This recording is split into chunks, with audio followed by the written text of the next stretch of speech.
அனைவருக்கும் வணக்கம். இன்றைய பதிவில் சனி பெயர்ச்சி 2025 மேசராசியில் பிறந்தவர்களுக்கான பலன்களை நாம் பார்க்க போகிறோம். 2025 மார்ச் மாதம் 29ஆம் தேதி மாலை 5:50 சனிபான் கும்பராசியிலிருந்து மீன ராசிக்கு இடப்பெயர்ச்சி ஆகிறார்.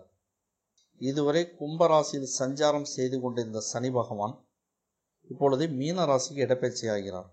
மார்ச் 29க்கு பிறகு மீனத்தில் சஞ்சாரம் செய்யும் சனி பகவானால் மேச ராசிக்கு என்னென்ன பலன்கள் கிடைக்கும், அதைத்தான் இந்த பதிவில் நாம் பார்க்க போகிறோம். அஸ்ட்ரோ மாங்குடி மேல் யூடியூப் சேனலை சப்ஸ்கிரைப் பண்ணுங்க, பெல் பட்டன் அழுத்துங்க, லிங்கை ஷேர் பண்ணுங்க, மெம்பர்ஷிப் ஜாயின் பண்ணிங்க. இந்த வீடியோ பதிவுகள் உங்களுக்கு பயனுள்ளதாக இருக்கும் என்று நான் நம்புகிறேன்.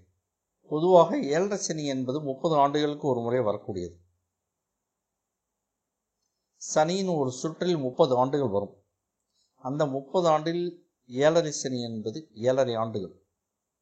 அர்த்தாஷ்டம சனி ஒரு 2.5 ஆண்டுகள், கண்டச்சனி ஒரு 2.5 ஆண்டுகள், அஷ்டம சனி ஒரு 2.5 ஆண்டுகள். இப்படிதான் போகும். மேச ராசியில் அஸ்வினி நட்சத்திரம், பரணி நட்சத்திரம், கார்த்திகை நட்சத்திரம் மூன்றுமே வரும். கார்த்திகை நட்சத்திரத்தில் 1ஆம் பாதம் மட்டுமே மேசத்தில் வரும். கார்த்திகை 2, 3, 4 பாதங்கள் ரிஷபத்தில் வரும். இந்த சனி பெயர்ச்சியின் பலன்கள் மேசத்தில் பிறந்த இந்த 3 நட்சத்திரக்காரர்களும் பொருந்தும். இயற்கையாகவே மேச ராசிக்காரர்கள் தைரியம், துணிச்சல், வீரத்திற்கு பேர் போனவர்கள். இவர்களுக்கு நிறைய சொத்துக்கள் இருக்கும். இவர்களிடம் எந்த அளவு சொத்துக்கள் இருக்கிறதோ அதிக அளவு பிரச்சனைகளும் இருக்கும், கோர்ட் கேஸ்களும் இருக்கும். இயற்கையாகவே மேசராசிக்கு பிரச்சனைகள் தேடி வரும். ஆனால் அதையும் வெல்லக்கூடியவர்கள் மேசராசிக்காரர்கள். எல்லா விஷயங்களிலுமே மேசராசியில் பிறந்தவர்களுக்கு சாதகமாகவே எல்லாம் முடியும். அதே போல இந்த 7.5 சனியில் 7.5 ஆண்டுகளை நாம் 3 பாகமாக பிரித்து பார்க்கிறோம். அதாவது முதல் 2.5 ஆண்டுகள் என்ன நடக்கும், இரண்டாவது 2.5 ஆண்டு, மூன்றாவது 2.5 ஆண்டுகள் என்ன நடக்கும் என்று நாம் பிரித்து கணக்கெடுக்கிறோம். கடந்த 2.5 ஆண்டுகளில் நல்ல வேலை வாய்ப்புகள், நல்ல தொழில் முன்னேற்றம், சொத்து சேர்க்கை, மனமகிழ்ச்சி எல்லாமே இருந்திருக்கும். இனி அது மேன்மேலும் தொடரும். 7.5 சனி என்றவுடன் பயப்பட தேவையில்லை.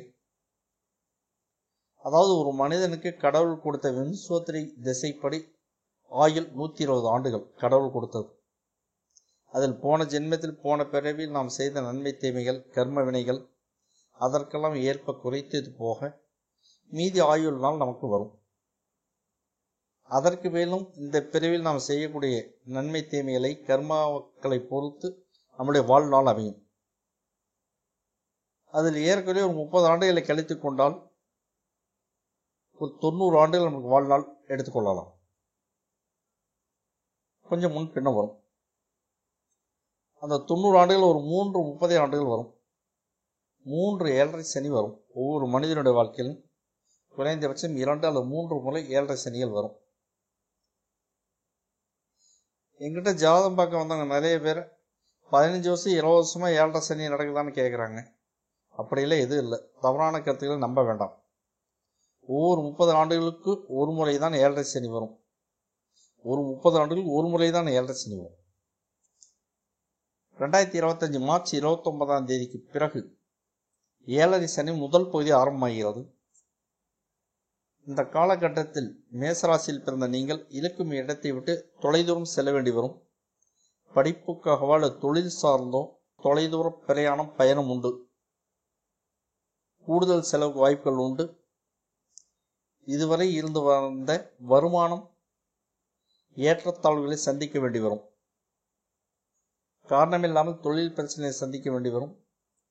வேலைக்கு செல்வோராக இருந்தால் சீனியர்களுடன் அல்லது உங்களுக்கு கீழ் வேலை செய்பவர்களுடன் கருத்து வேறுபாடுகள், பிரச்சனை வரும் வாய்ப்புகள் உண்டு. கொஞ்சம் அனுசரித்து செல்வது நன்மை தரும். இல்லாவிட்டால் வேலையில் மெமோ வருவதற்கான வாய்ப்புகள் உண்டு. வேலையில் பிரச்சனைகள் வரும். கணவன் மனைவிக்குள் சிறு சிறு கருத்து வேறுபாடுகள் வரும் வாய்ப்புகள் உண்டு. தந்தையின் சொத்துக்களில், பூர்வீக சொத்துக்களில் பாகப்பிரிவினை சம்பந்தமாக கருத்து வேறுபாடுகள் வரும் வாய்ப்புகள் உண்டு. சொத்து சம்பந்தமாக வழக்குகள் வரும் வாய்ப்புகளை காட்டுகிறது. கோயில் குளங்களுக்கு செல்லும் சூழ்நிலைகள் மாறும். கோயில் செல்வதற்கு தடைகள் வரும் வாய்ப்புகள் உண்டு. புண்ணிய தீர்த்த யாத்திரைகள் செல்லும் சூழ்நிலையில் அங்கு நிறைய பிரச்சனைகள் சந்திக்க வேண்டிய காலகட்டம் இது. புண்ணிய யாத்திரை செல்லும்போது கொஞ்சம் கவனமாக பாதுகாப்பாக சென்று விட்டவர்கள் நன்மை தரும். கால்நடைகளை கண்காணிப்பில் வைத்துக் கொள்ளுங்கள். ஆடுகள், மாடுகள், கோழிகள் வளர்ப்பவர்கள், மீன் வளர்ப்பவர்கள் அவைகளை உங்களுடைய கண்காணிப்பில் பாதுகாப்பாக வைத்துக் கொள்வது நன்மை தரும். கால்நடைகள் காணாமல் போகலாம் அல்லது நோய்வாய்ப்பட்டு இறந்து போகும் சூழ்நிலைகளும் உண்டு. இடமாற்றத்திற்கான வாய்ப்புகள் உண்டு. தொழில், வேலைவாய்ப்பு அல்லது படிப்பு அல்லது வேறு ஏதாவது காரணத்திற்காக இருக்கும் இடத்தை விட்டு வெளியேற வேண்டி வரும். கண்டிப்பாக இடமாற்றம் உண்டு. இடமாற்றம் தொடரும். வெளியூர், வெளிமாநிலம், வெளிநாடு செல்லும் வாய்ப்புகள் உண்டு. பாஸ்போர்ட், விசா முதலியவற்றை பாதுகாப்பாக வைத்துக் கொள்வது நன்மை தரும். தந்தைக்கு உடல்நல பாதிப்புகள் வரும் வாய்ப்புகள் உண்டு. தந்தையின் ஜாதகத்தில் பாதிப்புகள் இருக்குமேயானால், தந்தையின் ஜாதகத்தில் பிரச்சனைகள் இருக்குமேயானால் தந்தைக்கு நீண்டகால வைத்திய செலவுக்கான வாய்ப்புகளை காட்டுகிறது. தந்தையை பாதுகாத்துக் கொள்வது நன்மை தரும். மருந்து மாத்திரை வாங்கி பீரோவில் வைத்து பூட்டி வைக்க வேண்டாம். தந்தைக்கு கையில் கொடுத்து தந்தையை பாதுகாத்துக் கொள்ளுங்கள். தாய்க்கு, அம்மாவுக்கு பிரச்சனைகள் இல்லை. பணவரவில் ஏற்றத்தாழ்வுகள் வரும். வியாபாரம் ஏற்றத்தாழ்வோடு போய்கொண்டிருக்கும். புதிதாக தொழில் தொடங்க நினைப்பவர்கள் ஜாதகத்தை பார்த்துவிட்டு ஜாதகத்தை அலசி ஆராய்ந்து எல்லாம் சரியாக இருந்தால் தொழிலை தொடங்கலாம். அவசரப்பட்டு புதிய தொழில் இறங்குதலை தவிர்ப்பது நல்லது. தந்தை வழி சொத்துக்களில் பிரச்சனைகள் வரும் வாய்ப்புகள் உண்டு. தந்தையுடன் கருத்து வேறுபாடுகள் வரும் வாய்ப்புகள் உண்டு. தந்தையின் வார்த்தைகளை மதித்து அனுசரித்து போவது நன்மையை தரும். கணவன் மனைவிக்கு கருத்து வேறுபாடுகள் வரும் வாய்ப்புகள் உண்டு. பிரிவினைகள் வருவதற்கு வாய்ப்புகள் உண்டு.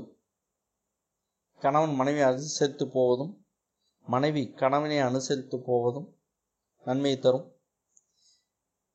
கணவன் மனைவிக்கிடையில் மூன்றாவது நபர்களின் தலையீட்டை தவிர்த்து விடுங்கள். உங்களை பிரித்து வைத்து விட்டுதான் மறுவேளை பார்ப்பார்கள். சென்னையில் வசிக்கிறவர் ஜாதகத்தை கொண்டு வந்தார். அவர் வீட்டில் பிரச்சனை. என்ன பிரச்சனைனா, அவர் ஒய்ஃப் எது பேசினாலும் முன்னால் மாமியா வந்து நிற்கிறாங்க. அதாவது மனைவியின் அம்மா. மாமியார் பொண்ணு கூடவே மருமகன் வீட்டுக்கு வந்துட்டாங்க. வேலைக்கு போகிறவும் சரி, வேலையை விட்டு வீட்டுக்கு வரவும் சரி, முதல்ல மாமியாவை பார்த்துட்டு தான் ஒய்ஃபை பார்க்கணும். ஒய்ஃப்கிட்ட பேசணும். மாமியாரால் மிகப்பெரிய டார்ச்சர் சொல்லி அழுதாரு. இதுக்கு என்ன காரணம் அப்படின்னா, ஜாதகத்தில் சில குறிப்பிட்ட இடங்களில் சுக்கிரன் சம்பந்தம் வந்தால் மாமியார் டார்ச்சர் வரும். சுதந்திரமாக எதையும் பேச முடியாது. முதல்ல மாமியார்கிட்ட பெர்மிஷன் வாங்கணும். பொண்டாட்டிகிட்ட பேசுறதுக்கு முதல்ல மாமியார்கிட்ட பெர்மிஷன் வாங்கணும். மாமியார் ஓகே சொன்னாதான் பொண்டாட்டி போய் பேச முடியும். இது மிகப்பெரிய கொடுமையான தண்டனை. எந்த ஒன்றுக்கும் சுதந்திரம் கிடையாது. எங்கேயாவது புருஷன் மட்டும் 2 பேரும் கோயில் குளம் போகலாம், சினிமா போகலாம், எங்கேயோ வெளியில் அவுட்டர் போகலாம், பார்க் போகலாம், நடந்துட்டு வரலாம், கடைக்கு போகலாம்னா கூடவே மாமியாக ஒட்டிக்கிட்டே வர்றது. இதை விட ஒரு கொடுமையான தண்டனை வேற ஒன்றுமே இல்லை. அதாவது இதெல்லாம் ஜாதகத்தில் கல்யாணத்துக்கு முன்னாடி இதெல்லாம் தெரியும். இதுதான் நடக்குது. ஜாதகத்தை அனலைஸ் பண்ண கண்டுபிடிச்சிடலாம். இருக்கும். அதாவது பொண்ணோட ஜாதகத்தில் இது இருக்காது. பையனுடைய ஜாதகத்தில் தான் இது வரும். பையனுடைய ஜாதகத்தில் சுக்கிரன் எசகு விசகா எங்கேயாவது ஒன்று மாட்டிகிட்டு இருக்கும். அப்போ மனைவி கூட மாமியாரும் வந்து வீட்டில் ஸ்டே பண்ணுவாங்க. Permanent stay. மாமியார் வந்து மருமகன் வீட்டில் வந்து உட்காந்துட்டு அதிகாரம் பண்ணுறது இதெல்லாம் நடக்கும். இதெல்லாம் பையனுடைய ஜாதகத்தில் தெரியும். பையனுடைய ஜாதகத்தில் இருக்கும். இதை தவிர்க்க முடியாது. இது விதி. பையனுடைய ஜாதகத்தில் எழுதப்பட்ட விதி. இதுக்கும் தீர்வு உண்டு. இதுக்கும் சொல்யூஷன் இருக்குது. கவலைப்பட தேவையில்லை. 7.5 சனி நடந்து கொண்டிருந்தாலும் பதவி உயர்வுகள், இடமாற்றங்கள் எல்லாம் தொடர்ந்து போய் கொண்டே தான் இருக்கும். என்ன எல்லாம் கொஞ்சம் பிரச்சனையோடு போயிட்டு இருக்கும். குழந்தைகளை விட்டு தொழில் சம்பந்தமாக வெகு தூரம் தொலைதூரம் போய் வசிக்க வேண்டி வரும். வேலை பார்க்க வேண்டி வரும். இதுக்கெல்லாம் நம்மை தயார்படுத்திக் கொள்வது நன்மை தரும். 7.5 சனி வந்துச்சு சொல்லி பயந்தீரில் இருக்கவே வேண்டாம்.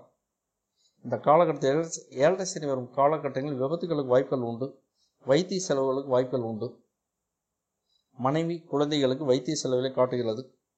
சனி பயிற்சியை மட்டுமே மையமாக வைத்து இந்த பலன் சொல்லப்பட்டிருக்கிறது.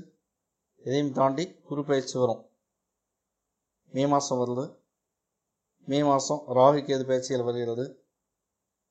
இதுவெல்லாம் பலன்களை தாக்கத்தை மாற்றத்தை ஏற்படுத்தும். குரு உங்களுக்கு ஃபேவராக இருந்தாலோ அல்லது ராகு கேது ஃபேவராக இருந்தாலோ இன்னும் கூடுதல் நற்பலன்கள் நீங்கள் அனுபவிக்கலாம். அல்லது கொஞ்சம் எகென்ஸ்டாக இருந்தால் கொஞ்சம் மாற்றங்கள் வரும். அதை நான் ஃபேஸ் பண்ணி தான் ஆகணும். இதையெல்லாம் தாண்டி உங்களுடைய ஜாதி தசா புத்தி அந்தரம் நல்லா வேலை செஞ்சதுன்னா இந்த பிரச்சனைலாம் கொஞ்சம் குறையும். ஒன்றும் பயப்பட தேவையில்லை. ஆனால் இந்த 7.5 சனி வரும்போது கண்டிப்பாக இடமாற்றம் உண்டு. வேலையில் கொஞ்சம் பிரச்சனைகள் வரும். சீனியர்கிட்ட கொஞ்சம் ஒபே பண்ணி போங்க. இல்லை அப்படின்னா காரணமே இல்லாமல் உங்களை வேலையை விட்டு தூக்கி அடிப்பாங்க. அதனால் பார்த்து அட்ஜஸ்ட் பண்ணி கொண்டு போயிருங்க. 7.5 சனிக்கு நீங்கள் பயப்பட வேணாம். எல்லாம் நல்லதாகவே நடக்கும். அஸ்ட்ரோ மாங்குடி இந்த யூடியூப் சேனலை சப்ஸ்கிரைப் பண்ணுங்கள். பெல் பட்டன் அழுத்துங்க. லிங்கை ஷேர் பண்ணுங்கள். மெம்பர்ஷிப் ஜாயின் பண்ணிங்க. இந்த வீடியோ பதிவில் உங்களுக்கு பயனுள்ளதாக இருக்கும் என்று நான் நம்புகிறேன். மீண்டும் நாம் அடுத்த பதிவில் நாம் சந்திக்க போகிறோம். நன்றி, வணக்கம்.